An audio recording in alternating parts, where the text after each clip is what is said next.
Don't incriminate yourself.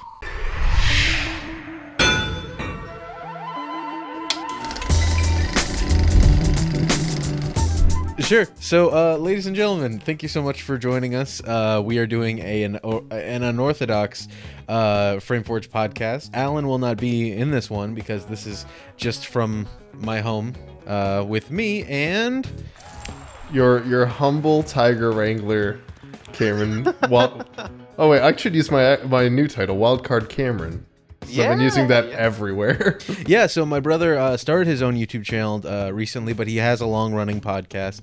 And his new YouTube channel is Wildcard Cameron, and it is really good. Like, he's been doing these quick, like, less than 5-minute videos recapping the lives of prominent figures in film or science, and they're very good. I highly recommend you go check them out. Link in the description. I really gotta do. I want to do a Gary Gygax one really bad, just because D&D is on the rise. But I think we might have to do a more tiger-centric one first because of today's topic.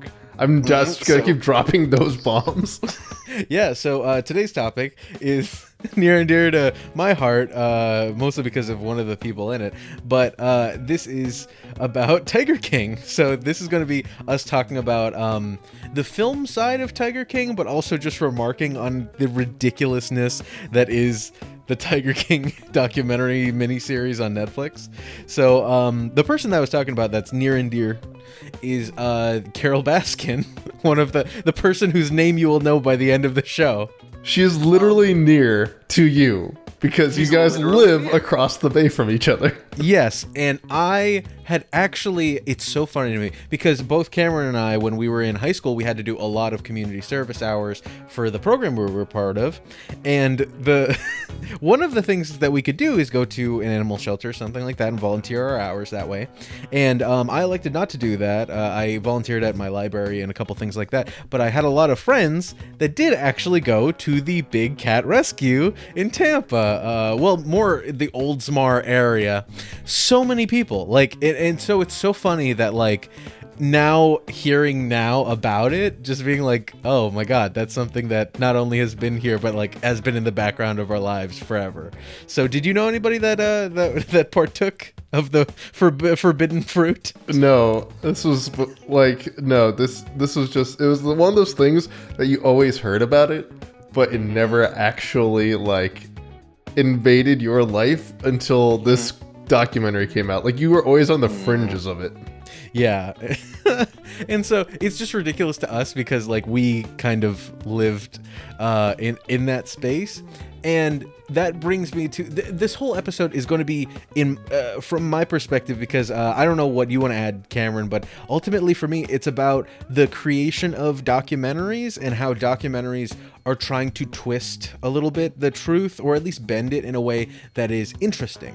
And so did you have anything, was there anything about Carol Baskin or the Big Cat Rescue you wanted to say before we jump right in? I have nothing to say about any of the human beings represented at the forefront of this, other than that they have big Florida energy is what I'd like to call it. They are, if I had to describe the typical Floridian, like the typical cliched Floridian, not like they don't, they objectively exist in this form. Carol Baskins is one of them. What I love about it is the fact that, like, I saw a meme. I mean, this is the meme fodder right now, is this show.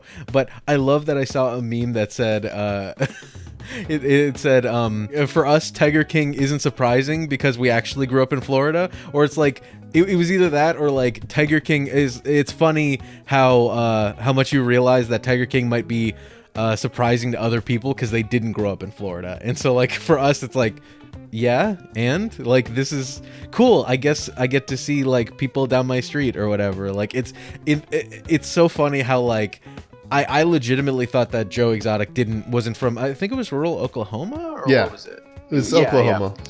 Yeah, and so, like, I thought he was also in Florida. I thought they were, like, neighbors. I was like, yeah, I totally expect that based on what happens in the show.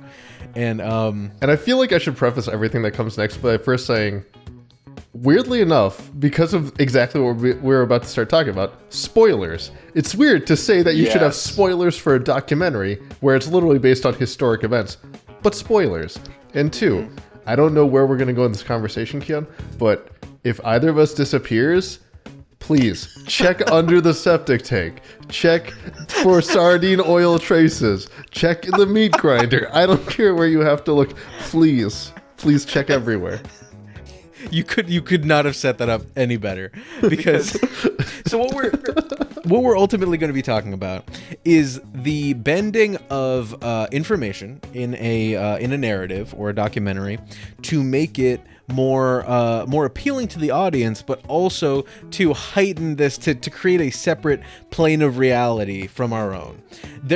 Everything that happens in the Tiger King documentary is true, but it is also presented in such a way that it actually creates this slightly more comedic version of reality due to good editing, as well as the abundance of footage that they have. So the main thing that I wanted to talk about is the fact that Big Cat Rescue, in general, like, so I actually watched I'm trying to remember I think it was Tom Antos on YouTube had a video about the same topic. So we're going to be going over some similar items, but he had a video about the fact that he actually knew the guy that I'm trying to remember his name, but he was the guy that had the giant elephant. Okay. I forgot his name. I don't want to remember. You know. I don't want to remember any of their names, if I'm being honest. Yeah, but you know who I'm talking about. But apparently they had gone... Wait, 8 Wives guy, right? Yes. And apparently he and his wife Tom Antos had gone to Myrtle Beach, to this resort, and actually hung out with the animals. They did their own videography stuff for him, or with him, and they found that he was a super nice guy, and they all were legitimately very passionate about the animals, and they kept in touch, and they're actually friends. And the fact that in this documentary, it's weird to see him in this light. It's weird to see what the editors ended up doing, and that's the thing, is that this is all about how you take what someone does in front of a camera and then clip it around a little bit to fit your needs. So for them, it's a really good video, because he even takes an interview he does with his wife, Tom Antos does with his wife for his YouTube channel, and then he starts editing around it to make it sound like she's actually saying bad things about the elephant wives guy. And wow, that was a bad choice of words. But but it's interesting for him to do that example. But the thing that's interesting to me is the fact that when the two things you want to do for a documentary are, one, you want to be there for most of things. You always want to be filming. And two, then use all of that plethora of footage to your advantage in any way you can. So the number one thing is get as much footage as you can, so that then you can edit however you feel like you should. So there are a lot of different desperate clips of the animals, that they just intercut with a lot of things, but there's also a lot of interviews with the main characters of this story that you can tell they kind of just looped at different times. So the thing about Carol Baskin is that she is... What's up, you cool cats and kittens? Carol Baskin here. But she is such a character, and she carries herself the exact same way most of the time, that whenever you see her on camera, she could be... It doesn't matter where she is, it seems like it's in a similar situation. Something I want to applaud all of the different tiger individuals for is, it's so weird to see, what's funny is all of them are fundamentally doing the same thing. They're using tigers, they're using the way they present themselves and these animals to package a message, but they're using every foundational element for a different purpose. So Joe Exotic is using all the tiger stuff because he personally wants to make himself the focus of attention. The 8 Wives guy, I need to, we really need to look up his name. Sure, I'll look him up. He uses his entire thing to figure out how to present his park, to the best of my knowledge from the documentary series, because I have no clue of who he is outside of this, as the focus for his actual work. Whereas Joe Exotic was trying to use the park to present him. The other guy's using the animals to present the park. And then Carol is using everything to present the tigers. It's very clear that she has the best sense of how to package the message based on how she's optimized social media, how she's optimized all these different platforms that we can stream on and do whatever on. but she's the only one who really feels like the tigers were the point of the message. No matter how you want to slice it, that's objectively how they present it in the thing, which is a weird thing to say considering the entire documentary series clearly has its own agenda. Yeah, and so... Oh, by the way, the guy's name is Doc Antle. Doc Antle, okay. Yeah, it was on the tip of my tongue. Yeah, because I was thinking Jeff Lowe, but Jeff Lowe's the other guy. The the living embodiment of, what was it, Crocs? I'm trying to remember. There was a series of things that said like the living embodiment of insert this thing. It's it's so weird how every single one of their names is them. It's just it is exactly when I think of a Joe Exotic, that's exactly what comes to mind. They're well branded. I mean, that's what makes them like a character. Exactly. But the thing that I really thought was interesting about the packaging of Carole Baskin is the fact that they did shoot and present a lot of her footage like a less exciting Joe Exotic. So Joe Exotics, they tried to create a different atmosphere for each of the different parks. So for Joe Exotic, you see this kind of this grungy, but also like there's a lot of different like flair, like there are explosions all the time, and there's a little bit of like you could see like graffiti around every once in a while. Like it looks like that grunginess, but that's kind of the style.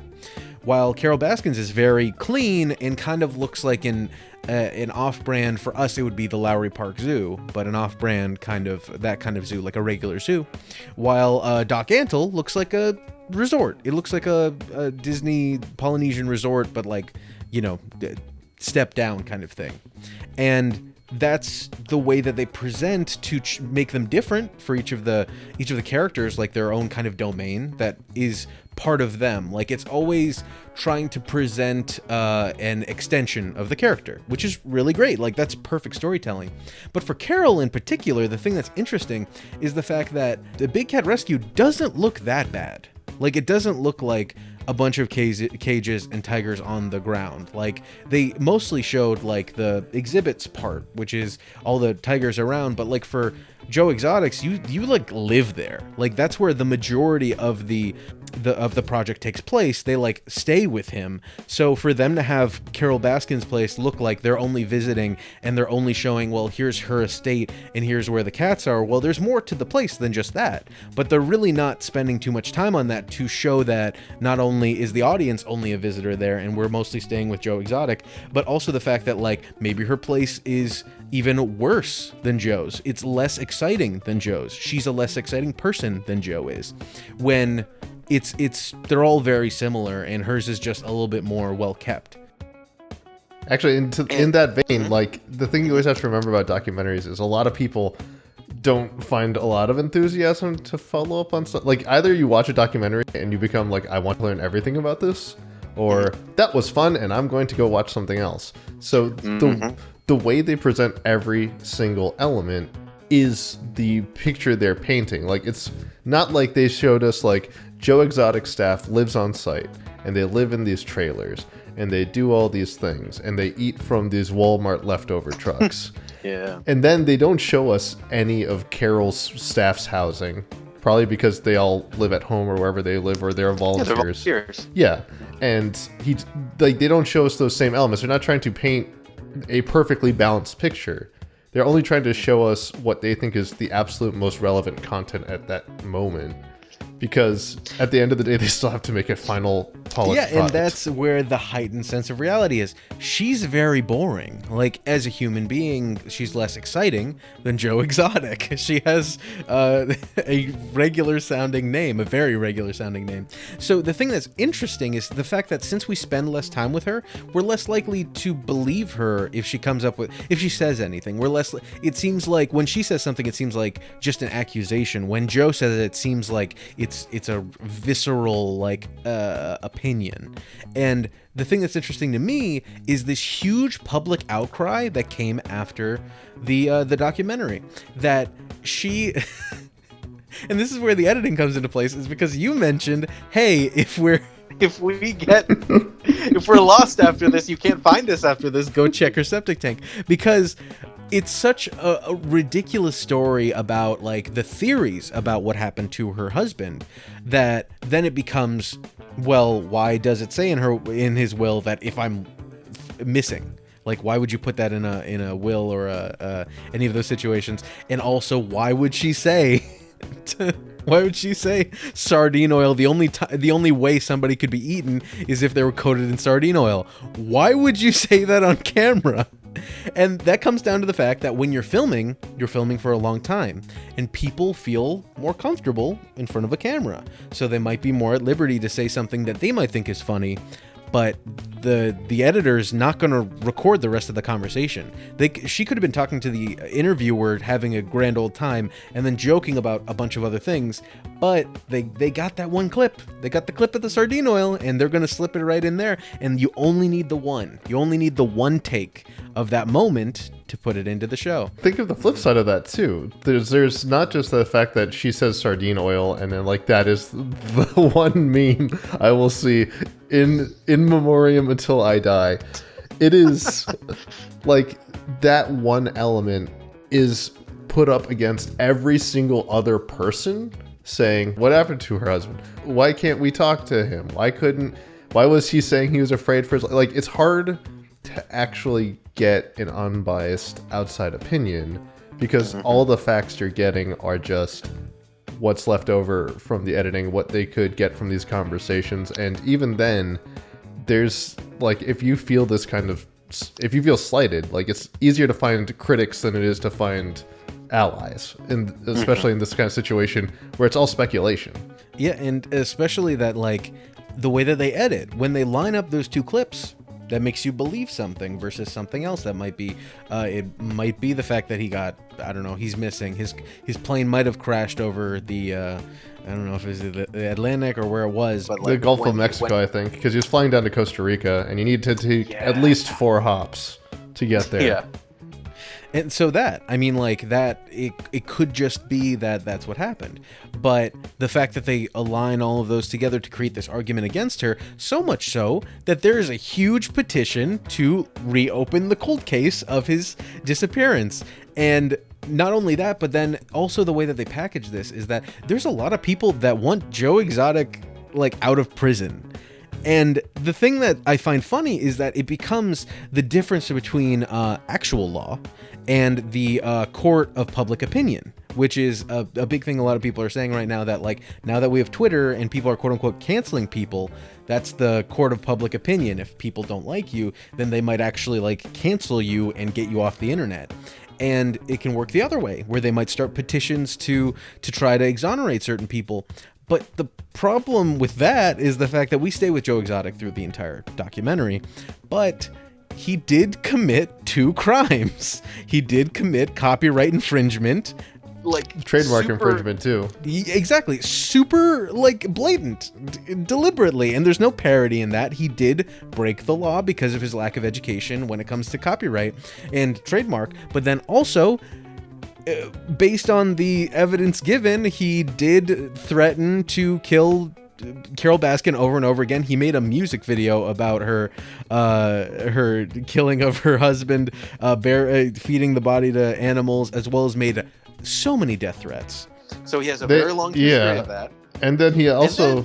he allegedly hired a killer, and it's so interesting that like when you put all of that together, it's easy for somebody to say like, oh, well, it's not that bad. I side with him because I've been sticking with him through the documentary. When in reality, if you're looking at this from a bird's eye perspective without the actual documentary, you see crazy man tried to assassinate woman by giving someone he barely knows $3,000. Like, it sounds like a Florida man thing. Here's the thing, though, is like the entire documentary is intent on painting a specific picture of Joe Exotic. Because if you think about when they present the information about the attempted murder, if that was the first piece of information they gave you, it would probably feel even more absurd and abstract. But because you got, I think at that point, 5.5 episodes worth of content out ahead of it, explaining exactly who the players are and how they feel about each other, and painting these very vivid images of exactly who they are, it sets up that piece of information. I hate to always go back to this, but I love there's like so many good resources out there about how even when you're doing real life storytelling, like you can actually use rules for writing fiction, writing all sorts of stories to explain the real world, because that's how human beings take in information the best, is if you put it in a clear narrative. And one of the best examples of this is exactly in documentaries. You can't just give us a list of facts of like Gettysburg happened on this day and this many people died. You have to paint us the picture of like, how did we get to this point in history where these people went to war with each other on this particular plot of land, and we'll never forget it. Okay. And the same thing is happening here, whereas like the thing that really makes this noteworthy, the thing that turned this from a soundbite goof from John Oliver into something that you could make a 7-part documentary about and have people get excited to watch it. And meme it to Kingdom Come. Yeah, and that's the biggest thing.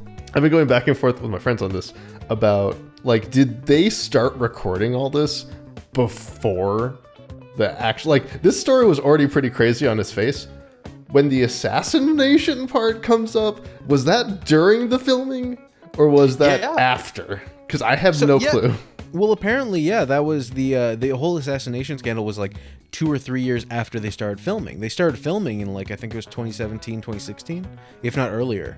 Like, they had been filming for a long time, and I think it was, and that comes to this whole overshoot thing, that they have to go to so many different places and get so many different stories, and the story kept progressing, and there was stuff that kept happening that they're like, well, let's just keep recording until, not even that it reaches its ultimate end, which it ended up doing after 3 years, but recording until they felt satisfied. And I think they might have already been recording before that whole fire happened that burned down that studio. And so going up till then and then continuing to go, it just seems like they were already interested in these characters, interested in this whole world, because of that one guy that just had a Bengal tiger, I think, like in the back of his truck. And the fact that like it stems from the idea of, okay, there is a world we don't know. Let's do enough research and interview enough people to make it digestible for people. And then once you get deeper into it, there are storylines that progress, and you want to get to the end of those storylines, and or at least to where they feel like they're going to reach a conclusion that is satisfying. And this one eventually did, but it took them a while to get there, completely out, like without their own thinking of doing so.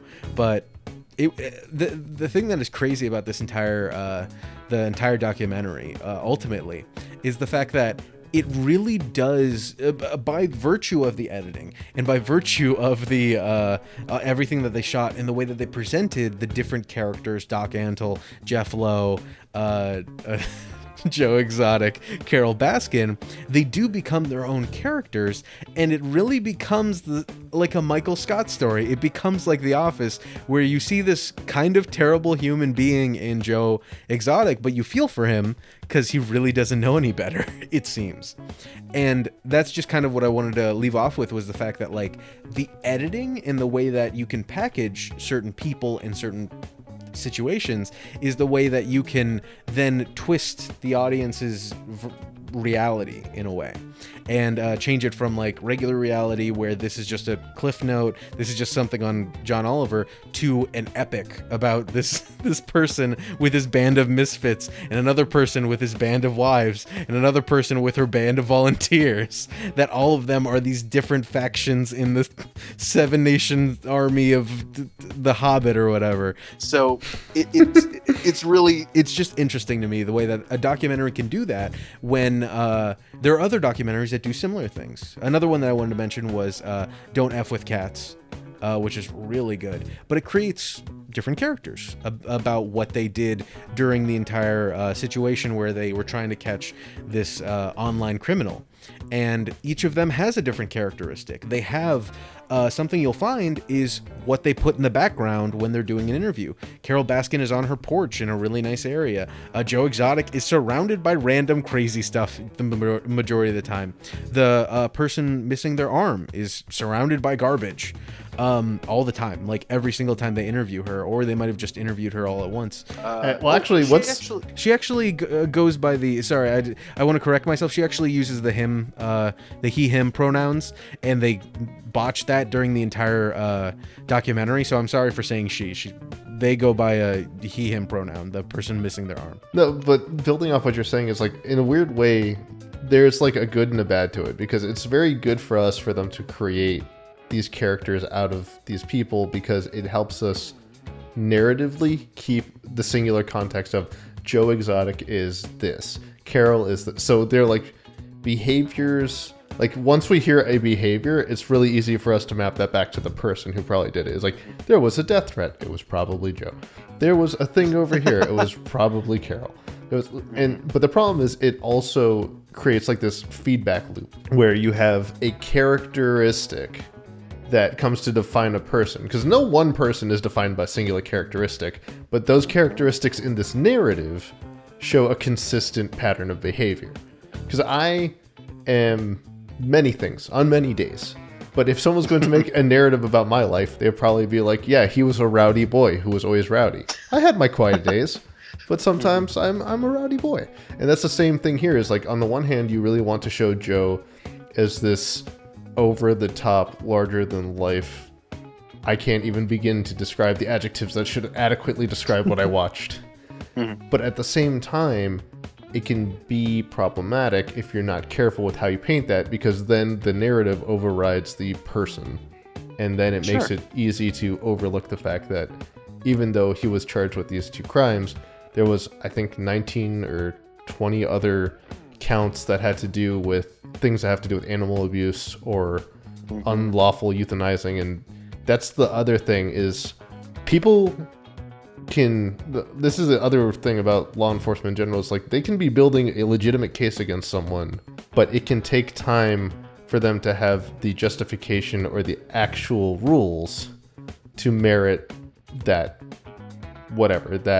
confiscation of evidence, the justification to actually go onto the property, all that stuff. So this was likely just an opportunity for them to say, all right, well, with this one piece of evidence, we can then go and get the rest of the evidence we need and get it obtained legally. Because if they obtain it illegally, then they can't use it. Exactly. Oh, wait. The other thing I do have to totally say is this was a show that, okay, I do not like The Office. I said it. I'm that one person on the planet who, like, could not watch The Office because the cringe factor was just so hard for me, and I just could not do it no matter how many times I sat down. Like, I know all the memes, I know all the jokes, me too. Bears Beats, Battlestar Galactica, all that jazz. Yeah. But the cringe factor on The Office is so over the top that I just could not get into that show. And the entire time I was watching this, that like Florida man, Tampa person energy gave me that exact same cringe feeling.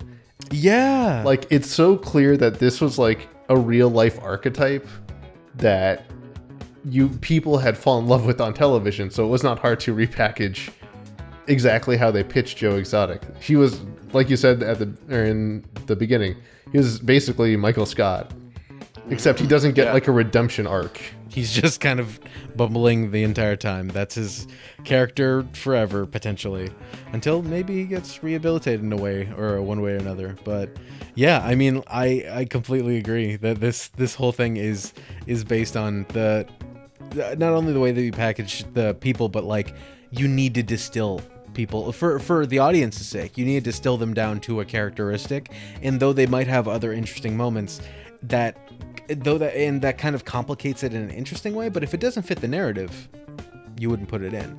So even if, like you said, you're a rowdy boy, but like, you might have your calm days, why would I put that in a documentary about you being a rowdy boy? So yeah, I mean, on that note, I think it's time for us cool kittens and cats to get out of here. So Cameron, where can we find you and all of your great stuff? You can find me at Wildcard Cameron on social media, on YouTube. Keon, like Keon mentioned, I do a podcast called Swaying the Small Stuff, and Keon's helped me with lots of those episodes. Like, you always have something awesome to add. So if you want more Keon, which everyone does, You can go over to Swaying the Small Stuff, smallstuff.show. What about you, buddy? Yeah, and you can find us at this YouTube channel you're watching right now, which is Frameforge, as well as I have been a guest on Swaying the Small Stuff so much. Love it every single time. Both of us have actually been on a podcast recently called Victory or Death. It's a very good podcast about content creation in general. So if you're interested in how to up your content game, go give that a shot. And after that, I think it's time for us to go watch. I mean, I'm going to go. So Community is now on Netflix. I don't know if you saw that. I know. It's so good. I've been rewatching all of it. I'm actually on season 6, and I don't want it to end. I really don't.